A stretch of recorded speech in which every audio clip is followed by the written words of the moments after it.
Hey, what up? It's Brad with Home Love Construction, and in this video we're going to be talking about how to create a company where employees actually want to work for you. Crazy, right? Sounds too good to be true? Just watch. In this video we're going to be covering 1, the mindset shift that you need to undergo in order to create a business where people would actually want to work and work damn hard. We're going to be covering how much you should be paying your employees. We're going to talk actual dollars a little bit, although it'll be kind of situationally dependent. And then third, we're going to go over a massive hack. Be sure you watch the end of this video because this is going to be super valuable. But a massive hack that people like Tony Robbins and Gary Vee use to build huge companies with thousands, in some cases, of employees that work super hard and are super productive and are happy to be doing it, right? Because that's what we want. We don't want just an army of drones just like churning away like I will produce. Like, we don't want an army of robots working for us, right? You are probably somebody who likes people and generally wants to do good for people. So you want people working for you that are actually enjoying working for you and that actually like you. But at the same time, it has to be set up in a win-win way to where you're getting value, the employee is getting value, and everybody wins, okay? So that's what this video is about. This video is really specifically for small business owners who are undergoing this type of situation, right? This probably resonates with you a lot. The statement that it's really hard to find people who work hard. People don't want to work anymore. There's absenteeism is running rampant. Millennials can't focus. They don't want to sit down and work. I actually used to believe those same things. And I'm sure that you are probably like, yeah, that is exactly what I experience on a daily basis. And I understand. But the real issue is that you are not doing the things to put those people in the correct positions, or you're not facilitating their success in the correct ways. So this video is really going to address that for you. So without further ado, let's crack into the first section on our mindset shift that we need to undergo in order to really get people to enjoy working in our workplaces. In case you haven't noticed, most of my videos start with either a mindset shift or a paradigm shift that you have to undergo in order for the rest of what I'm going to talk about to even make sense. That's because most people are in their mind space is in a world to where the things that I'm going to bring up would never occur to them and would never make sense to them, and they wouldn't even be able to hear it. So that's why I like to start off with a mindset shift always at the beginning of the video, because unless you're in that type of mindset that I'm encouraging you to move to, you're not even gonna be able to let what I'm gonna talk about land, okay? So the mindset shift that you need to undergo, and it's actually very simple, but it's gonna be very counterintuitive. It's that you actually work for your employees, not the other way around. Okay? They don't work for you, you work for them. Now, for most people who are in the traditional, like, I'm the boss, people do what I say, blah, blah, blah type of mindset, that's not gonna make sense. And I understand that. That's a very well ingrained kind of thing, like you do what your boss says, he's in charge of you, if you're the boss, you're in charge, you don't take any shit. I understand that there is a place for that. But in 2019, people have unlimited options. They can work for you, they can work for Starbucks, they can work for Joe Schmo's Pizzeria, they can go wherever they want. Transportation has never been easier, and they've never had more information than ever. We have all never had more, you've never had more information than ever. How am I even talking to you right now, okay? People's options have never been broader, and they really have the wherewithal to take advantage of any of those options. So it really has shifted from employers having the leverage to now employees have the leverage. So that being said, you work for them. So what's the baggage that goes along with that? Well, if we unpack that, what does that then employ? Well, your A players now need to be treated like A players, okay? What you have to, this is a need, this is a must. You must employ a meritocracy system of how you treat your employees. I mean, you need to treat everyone fair and according to, I'm not advocating to abuse anyone, but do your A players, do they warrant special treatment? Yep, I'm of the opinion that they do. And the reason is, if you treat your A player the same as your C player, You are then implicitly rewarding the C player and punishing the A player, okay? And this actually is not even that new of a concept. This has been talked about in many self-help books. Stephen Covey's 7 Habits of Highly Effective People talks about this a lot, actually, but it's a super important principle to really hammer in, is that your A players shouldn't be treated the same as your C players. Doesn't make any sense to do that, all right? So from there, the employees have the leverage, and going off of that, your meritocracy needs to be both in terms of pay, benefits, the actual jobs that your employees get. It needs to funnel down into all of that, all right? Now, a very, very important thing to address here is giving feedback to your employees, okay? People don't actually enjoy, contrary to what they would tell you, people actually do not enjoy living in a world without feedback. So you do not want to create a feedbackless employment situation. What does that specifically mean? When someone does the right thing, you need to tell them that they're doing the right thing. When someone does something that you're not satisfied with, or the wrong thing, you need to tell them that they did the wrong thing. And when I say it like that, it sounds very simple. It's often much harder to do. You need to set it in your mind that no matter what emotion you're feeling towards your employees, you're going to let them know how they're doing. Now, the reason this is an issue for a lot of small business owners, this is probably an issue for you giving critical feedback. I know it is for me. I struggle to do this, so I can imagine that it's hard for you as well, because I'm a pretty upfront person. And for people who aren't socially very, very out there, this is really tough. This is something that I see my dad struggle with. I see other business owners struggle with it. It's giving critical feedback in a way that the employee can understand and then remedy the situation.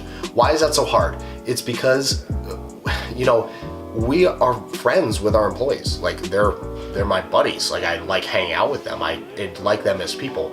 So it can be really tough to give that critical feedback. It doesn't have to be negative, by the way. I almost said negative feedback, but it's really not. That's a misnomer.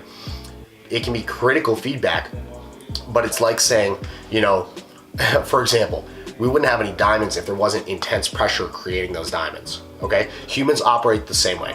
If you allow someone to be in a situation where there can be intense pressure on them, but at the same time, you can allow them to make mistakes and grow, and every time they make a mistake, they're not just destroyed by it, that will produce a hell of a productive employee, and they'll be super pumped to be working there, and they'll thank you for the opportunity for letting them grow. All this talk about meritocracy, being friends with your employees, blah, blah, blah. I can imagine the burning question in the back of your mind: how much am I gonna pay these motherfuckers? My answer, ironically, and this is gonna get me in a lot of trouble, is however much they want to get paid. Now, the caveat to that, because that's a very rogue statement, the caveat to that is it has to be a reasonable amount that's at least somewhat in line with what the market standard for whatever their job they're doing is, okay?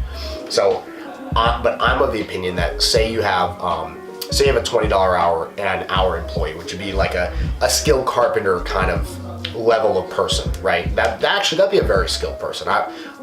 The people we pay $20 an hour, they're very good. They know they're problem solvers. They really know their shit, and they really produce a lot of results for us, and I'm very grateful for them.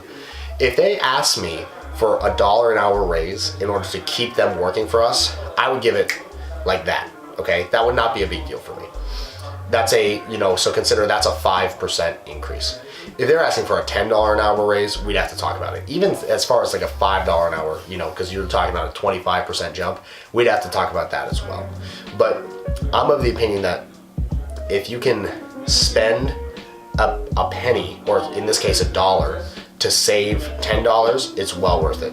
Because what you don't account for in losing that employee for someone who say is $18 an hour, even $3 an hour less, is A, the cost of bringing them on board, B, the lost revenue from jobs that they're not doing while they're gone or while you're transitioning. You can take on less work while you're training someone up. And 3, the screw ups that new person is going to make, that person who's already with you has already made. They're already a part of your culture. And longevity and consistency in the people in the organization is what gives a place its culture, okay? If you already have rapport with someone and you've already built that connection with someone who's already your employee, it's easier to bring them along. As your mindset shifts and you want to bring your company in a different direction culturally, it's going to be easier to bring someone who has the context along with you. If they've seen where you've been and you clearly explain where you're trying to go, that's going to make sense to them and they're going to want to go with you. That's the thing that a lot of people don't realize when they're trying to make shifts in their company, is the people who have been with them the longest actually can be the easiest to bring along with you if you just explain why your mindset is shifted and why you want to go in this new direction, okay? So that kind of covers pay. Now, one thing to really, really, really keep in mind, and this is very practical if you're a practical person, you're really gonna like this. Their grass always looks greener on the other side. And there's absolutely a time and place to let an employee realize that on their own. We have done it with our number one employee, to be honest with you. Our most skilled guy, he decided he wanted to go because he was offered better pay and benefits somewhere else. It didn't pan out. He actually wound up making this is so crazy. They wound up paying him less than they promised him, which was less than he was making with us. So that just blew my mind, but it really hammered home the idea that if you're a genuine person and you really care about the people who are working for you, like I do, I don't know if it always comes through, but I think that I've done a pretty good job. I want to keep getting better at it, but I think I've done a good job about letting the people who work for us know that we really care about them. Like the shirt off our back for these guys, okay? And girls, there's a couple of girls. But that, if they understand that and you're upfront with them about what you expect from them and you give them good feedback, they're not going to want to go anywhere. And if they do go somewhere, let them go, because in all likelihood, unless they're physically relocated for personal reasons or whatever, they're probably going to come back when they realize that the grass indeed is not greener on the other side. This actually is a message to employees. If you're an employee and you're watching this and you work for an employer who actually cares about, and you can tell, it's like a look in the eyes and little sub-communications. If you can tell that they really care about you, do not go anywhere, man. Talk to that person, get them on the same page with what you need from them, and figure out a compromise if you're not perfectly happy in your current situation. Because A, that person is probably amiable and will probably work with you on whatever it is that you need. And B, it's very hard to find employers like that, and their positions tend to fill up very quickly. It is not hard at all for me to find employees for Home Love Construction, okay? Even though the employees that we work with now do hold the leverage and I really try to take care of them, if one of them has to leave and we can't figure it out, I will get someone else quickly, very quickly. In fact, we get messaged unsolicited about people who want to come and work for us because they see our videos and then they see how we treat our people because we're very public about it. So it actually kind of levels the playing field for us as a company because we do a lot of media production, okay? For you as a business owner, you probably aren't quite on that level to where people are hitting you up for jobs all the time. So you got to realize that your key players are really key players and treat them accordingly. The hack that's going to really cement all of this in place for you, again, I did it again. It's clickbaity as hell. It's actually giving a shit about your employees, okay? Actually give a That's it. But that's not as simple as it sounds for a lot of people watching this. For you watching this, you're probably saying, oh yeah, I care about my employees. But when shit hits the fan, for lack of better terms, do you actually? When it's 11 o'clock and your employee needs help with, like he's getting evicted from his house or something like that, are you actually going to help him pick up his stuff and figure out a place for him to stay? When your employee is suffering because they don't have, their living situation is super terrible and they don't actually have a home of their own to stay in, you leverage your network and get them a place to live that's actually their house and they actually start paying off a mortgage on? Because we actually do that shit. I don't want to go too into the specifics of what we actually do for our employees, because it's not about having the metrics of, oh, we did this and this for our employees. I actually hate that. It should just be between you and them. They know what the score is. But if the score is not as good as you might think it is, you need to audit that.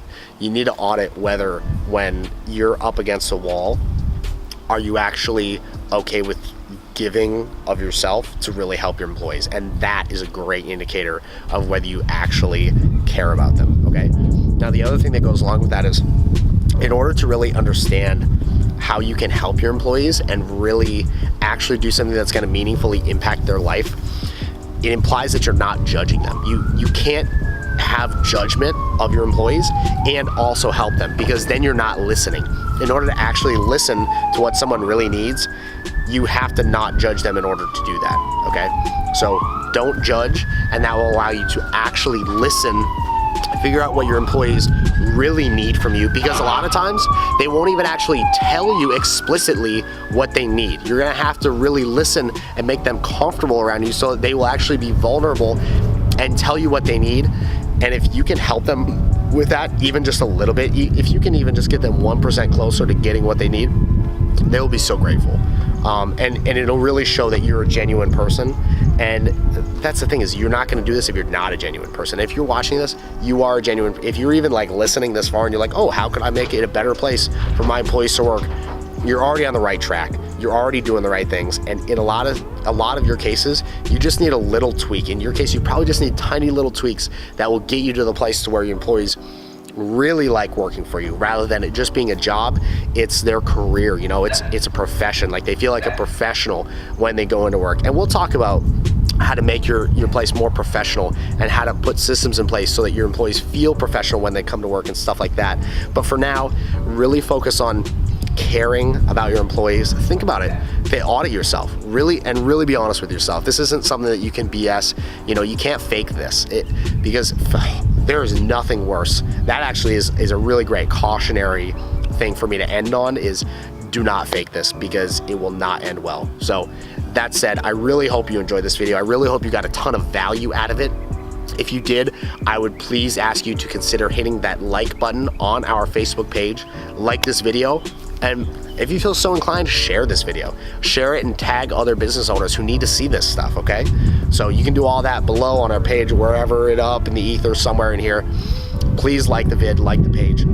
It's gonna help us to reach more people, which is then going to help us grow our customer base and our wherewithal to then bring you more of these videos, okay? It's gonna bring you more value. By helping us, you help yourself. So like the page.